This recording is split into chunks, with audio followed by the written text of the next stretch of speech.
no discharge in the war. What is up, everybody? Jeremy Eisenfire here, and welcome to the channel. After the long wait, 28 years later is officially here, and has been met with a very interesting response from the audience thus far, with it being nearly split down the middle entirely in terms of people who liked it and absolutely hated it. And upon viewing the film a few times myself, you can totally understand why it is so polarizing, considering some of the choices that it goes on to make, some of which I really enjoyed, and others that I didn't enjoy so much. But one thing's for sure, it is entirely dependent on what kind of film you were hoping this was going to be going in that would determine whether or not you enjoyed it. After all, this is a lot more than just your average zombie film, and at times dives into some of the more profound issues that we meet in everyday life, and takes a closer look at the human condition and what happens to people when society falls, and whether or not the best of us is brought to the surface, or the worst. As it also takes a much deeper look at things like family, childhood trauma, and the acceptance of death. But more than anything else, this is a coming-of-age tale for Spike, and the first opening act along his hero's journey. We see Spike go through a wild transformation of sorts from the boy that he is at the beginning of the film to the young man he is becoming by the end, and everything that he learns in between. One thing that I did really enjoy was the opening act of the film. We are first introduced to Spike and his family on Holy Island, one of the few villages that has stood the test of time over the last 20-some-odd years. As we see, they have a very convenient natural defense built in with only one way on and one way off the island that is only accessible for a few hours during the day.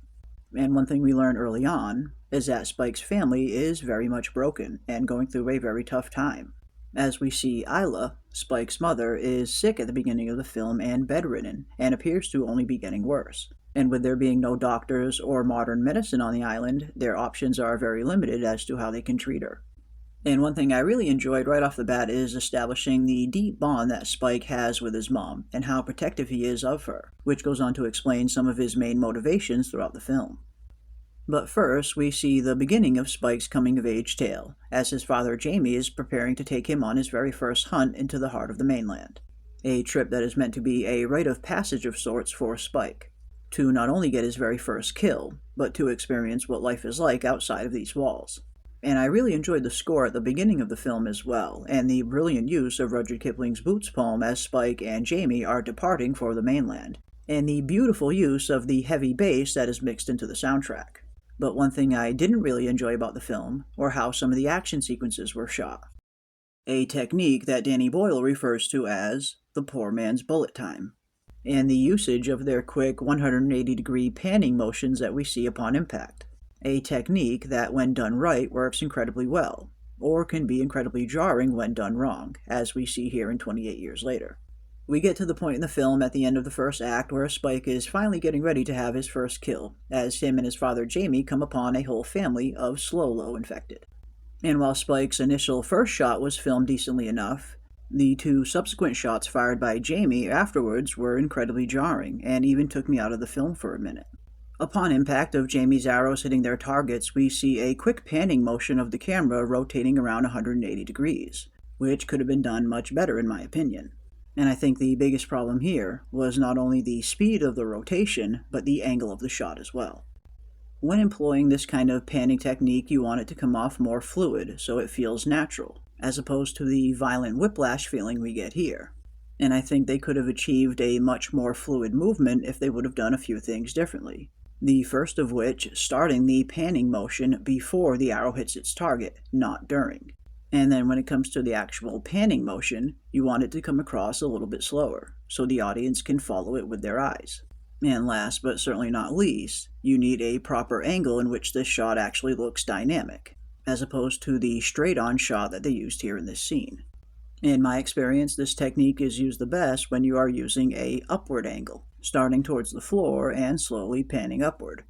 One production that has used this technique to near perfection is the TV series Severance, which we see at the beginning of Season 2, when our protagonist Mark is first getting back to the severance floor. As we see Mark depart the elevator, we quickly see him start in a running motion, as we see a very fluid panning shot following him along the way. A technique that seems to work even better in these close quarters as opposed to a wide open forest like 28 years later. In this instance, the smooth, fluid panning motions never took me out of the scene, but in fact enhanced it, whereas here in 28 years later, it felt a bit forced. And while the disorientation may only last a fraction of a second, sometimes that's enough to take one out of the scene. And while I do applaud Danny Boyle's use of iPhones to shoot certain scenes in this film, I think in this one instance, it actually worked against them. Many of us have seen the viral photos that were going around before the film released of the custom iPhone rig that was built to shoot certain scenes. The photos that showcase up to 20 different iPhones spread out on a custom rig. A rig that was built specifically to shoot scenes like this. And while I do appreciate the effect that Danny Boyle was trying to achieve here, I just don't think it came across as well as they hoped. Boyle talks a little bit about how he hoped a shot like this would transport the audience directly into the action, where 1 minute we're here, and the next minute we're there. But ultimately it just felt a little too fast and a little too rough to achieve that effect. But nonetheless, I do appreciate Danny Boyle trying something new. We wanted to depict some of the violence in a very particular way, which is like a poor man's bullet time. My dream is trying to, you're here watching it, and my dream is always to get you to go, to flip inside it, and then back out again. And while I do appreciate the premise of what he was trying to achieve, I just wasn't a huge fan of the execution. But upon Spike getting his first kill, the real danger begins, as Jamie and Spike run smack dab into an alpha. And while I may not have enjoyed their bullet time technique, I did enjoy the overall cinematography of the film, with some of its most beautiful shots coming during this alpha encounter. After the Alpha's pack chases Jamie and Spike back into the abandoned house where they manage to hide from them, we get a really beautiful shot of the Alpha standing beneath the tree, stalking Jamie and Spike, waiting for them to leave the house. And then we perhaps get some of the most beautiful shots in the entire film during the Alpha chase scene down the causeway. And luckily for Jamie and Spike, they manage to make it within the range of the island's defenses just as the Alpha is about to catch them. My only regret about this scene is that we didn't get a closer look at this second Alpha. And based on the single close-up shot we did get of him, he appeared to look every bit as formidable, or maybe even more so, than the other Alpha. But upon Jamie and Spike's return to the island, the first act comes to a close, with the second act of Spike sneaking his mother out of the community to go look for the doctor set to begin.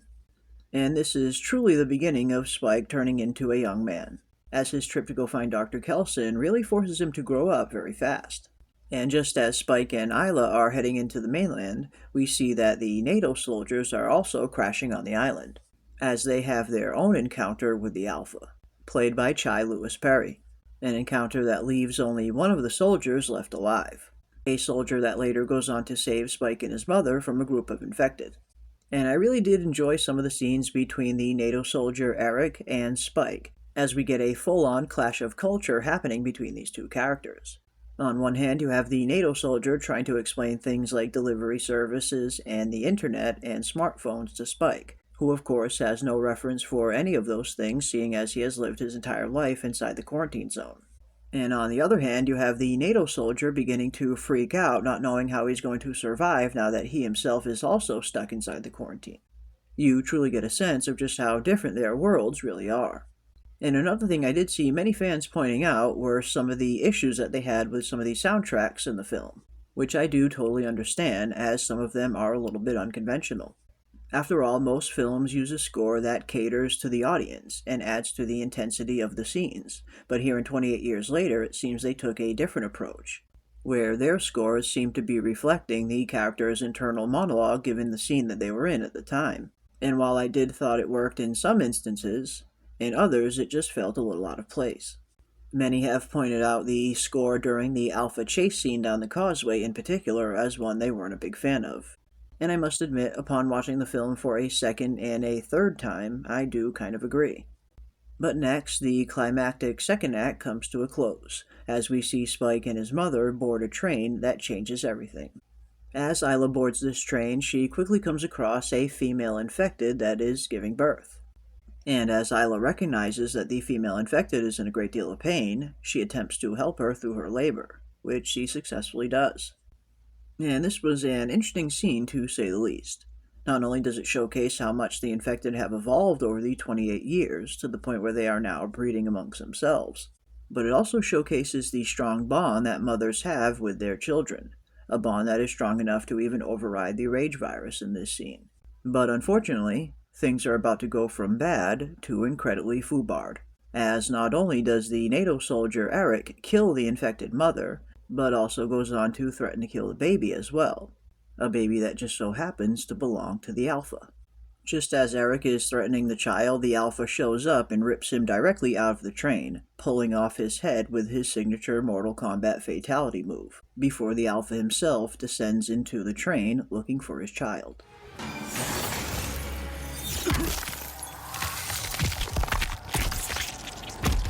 Fatality. A child that Spike and his mother have taken with them, which starts the mother of all chase scenes between the Alpha hunting them down to get his child back. And fortunately, just as the Alpha is about to catch Spike and his mother, Dr. Kelson shows up and knocks the Alpha out with a dart of morphine.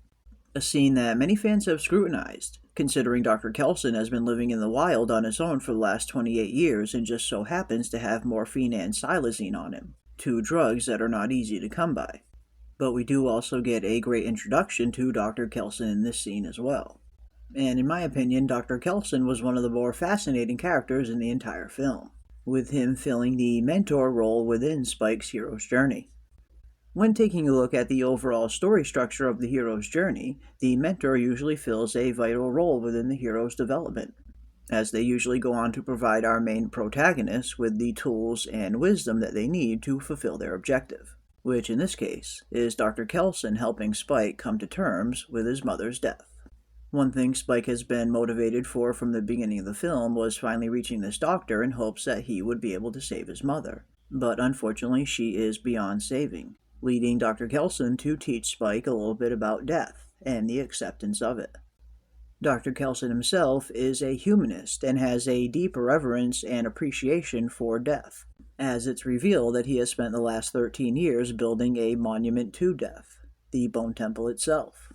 Dr. Kelson goes on to teach Spike that there are many different kinds of death, and how the best kind of death is one that happens in love. And right around this point is when the film starts to come under heavy scrutiny, as it goes from an action piece to a deep emotional tone, which is something that many fans were just not expecting, which is understandable to a certain degree. After all, if you're only looking at the trailers for the film, it definitely presents itself as an action zombie film, whereas the full movie in its entirety is a lot more than that.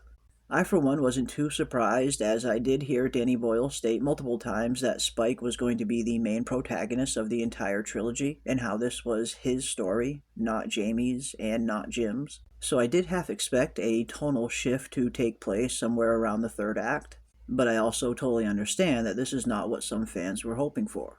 But nonetheless, we do get a very deep emotional turn as Spike comes to grips with the death of his mother, and even adds her skull to the Bone Temple himself, which then leads us to the end of the film, which potentially has been the most criticized of all, and in my opinion, for very good reason, as the tone of the ending doesn't fit anything that came before it, creating a tonal whiplash of sorts going from a deep emotional piece to an ending that feels a bit out of place, mostly due to the arrival of Jack O'Connell's character at the end of the film, and some of the inspirations behind his appearance. Now, of course, I totally understand what Alex Garland and Danny Boyle were going for in this scene, and why Jack O'Connell's character appears the way he does. But personally, I feel it was a huge misstep, and all but undermines the deep emotional impact the film has had up until this point. Danny Boyle has since come out in interviews and stated that this ending was meant to remind people that this is indeed a horror film. There were these characters that appeared at the end of the film called the Jimmies. It returns you to the fact that this is a horror film, but not in the way you might be expecting. Danny Boyle has also confirmed that the appearance of Jimmy is indeed inspired by Jimmy Savile, the notorious child sex offender, which has left many people wondering why Jimmy's character would idolize such a figure. And one must keep in mind at the end of the film that pop culture as they know it for everyone stuck inside the quarantine ended in the 90s, which means they would have no context for the monster that Jimmy Savile was later uncovered to be. For Jack O'Connell's character, he would simply remember Jimmy Savile as a friendly figure.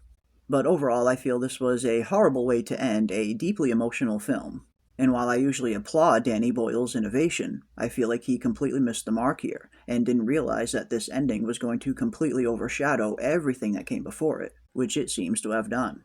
Danny Boyle describes the ending of the film to be one of the most original pieces of writing that he's seen since Clockwork Orange, which definitely left me scratching my head a bit, as I believe Clockwork Orange is a masterpiece of modern cinema, and is leagues ahead of this out-of-place ending. Let's get things nice and sparkling clear. This sarcasm, if I may call it such, does not become you, O my little brothers. The drastic shift in tone made me feel like I was watching a comedy at one point, which left many of us struggling to take it seriously. And unfortunately, I get the feeling the only thing people will be discussing about this film for years to come is the out-of-place ending, while some of the great storytelling that came before it is completely overshadowed. Which is a bit of a shame, as I feel there are going to be multiple life lessons here that are going to be lost in the shuffle, like exploring the deep bond between a parent and child, the importance of family, and learning to accept the death of a loved one, and an overall deeper look at the human condition, and how when society falls, we often see the very best of humanity, and the very worst. Profound issues that the ending completely dilutes, in my opinion. And while Jack's appearance is also inspired by elements like the Teletubbies and the Power Rangers, unfortunately the Jimmy Savile appearance is the only thing people are going to remember. But overall, 28 years later did a lot of things great, and a lot of things not so great. I did really enjoy some of the more intense action sequences, in particular the Alpha played by Chi Lewis Perry, and of course the beautiful cinematography that showcased some of the best landscape shots that I've ever seen in a film. And I thought the performance of Alfie Williams was incredible. Choosing to tell the story through his POV and having him be the main protagonist of the trilogy was a good idea in my opinion. And I really enjoyed some of the aspects of seeing the beginning of his hero's journey take hold. And while the ending of the film didn't completely ruin it for me, it did drastically drop its overall score. But definitely let me know down in the comment sections, what did you think about the overall film, and did you enjoy the ending? And are you still looking forward to the next film in the trilogy, The Bone Temple? But that is going to do it for our overall breakdown and review for 28 years later. And while I did enjoy many of the aspects of the film and some of the storytelling within, I do fear the ending is going to overshadow a lot of it. But if you enjoyed this video, don't forget to leave a like on your way out and consider subscribing to stay up to date on all of our upcoming content. And as always, I want to give a big thank you to everybody out there for watching, and we will see you on the next one.